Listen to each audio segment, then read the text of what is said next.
Good afternoon everyone, and welcome to another tutorial from the Kontakt Script programmer. Today we're going to be looking at 3.8 and 3.9. It's going to be a pretty quick one because we are talking about virtually the same thing with one small change. Today we're going to be talking about the constant integer. Okay, so just like we would normally declare something, we would say declare and then the $sign and then whatever variable we want to use. Constants cannot be changed. They can only be read. So we declare them by saying declare constant, then the $sign, then the variable name.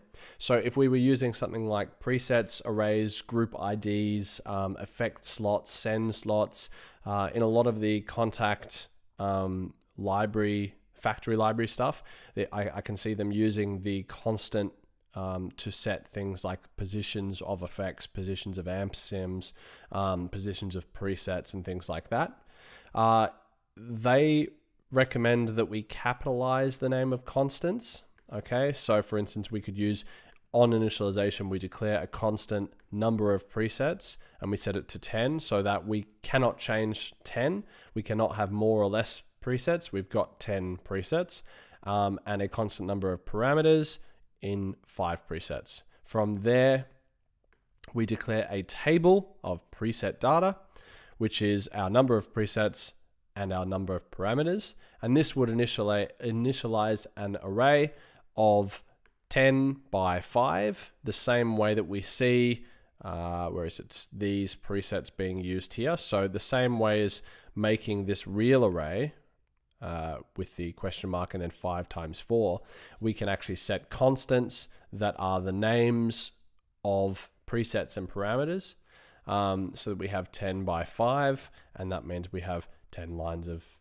numbers with 5 numbers inside them. Okay, so a cool way to use preset arrays, and 3.9 is actually bundled into this very, very closely in that they can also not only be read and not changed, they also need to be capitalized, and the only difference is that we have the tilde key instead of the $sign, the tilde key being the real constants, the same way as our real variables also use the tilde key. Okay, so if you're doing anything with decimal places, we have to use the tilde key. We use const tilde variable name. Okay, so for instance, we declare the constant big number, which is 100,000.0, and the const small number, which again, tilde key, all in caps, with an underscore to separate them. That this is still one variable name, regardless of which symbols we put between there. We just generally use an underscore so that it's easy to read. And then from there we end on. So there's actually nothing more to 3.8 and 3.9. I'm going to type this one out just for the sake of it, to show you what it looks like, and just to remind you of a couple of things. But otherwise, if you understand constants, we can move on. As I said, they are used quite a lot in the Kontakt factory library, and I'm sure a lot of other sample producers are using these. So let's open up Kontakt and go new instrument, and type this out lickety split. So on initialization, we declare a constant, just const, and then remember all caps, number of presets, and we're equaling that to 10. Okay, so declare const num of parameters, 5. Okay,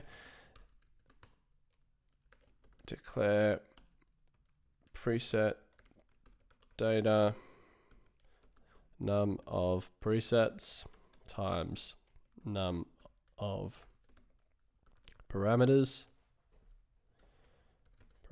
There we go. Yep. And on. So that, oops, I knew I wasn't liking the look of that to begin with. Okay, so let's just check. So this is a good explanation anyway.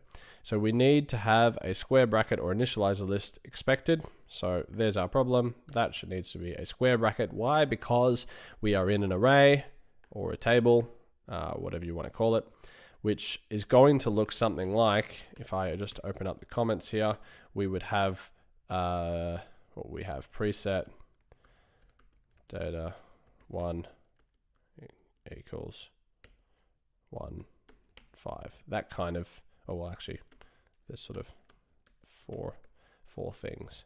All right, and we would have 10 of those. 2, 3, 4. Whoops, got to put them inside the brackets. 5. You get the idea? Up to 10, and each of those would have, you know, comma. Whoops. Right, and then we would have okay, exactly the same way as we did earlier when we looked at our presets this way. Okay, so we don't actually even need that extra line that I put there. I was just getting overzealous. Tried to make it clear, made it unclear. Matter of fact, we don't need those either. We would do curly braces. Okay, so that would allow us to create that table. That would naturally be created because we've actually created that already using our constant number of presets and our constant number of parameters. So this preset data would always be 10 by 5. It couldn't be 8 by 3 unless we physically went in here and changed this particular variable, because they are constants, they cannot be changed. Hopefully that made a lot of sense to you. If it didn't, please just drop me a comment or a message, and we can build some more things with this, with some different mathematics if you wanted to look at it that way. Otherwise, I will see you in the next one.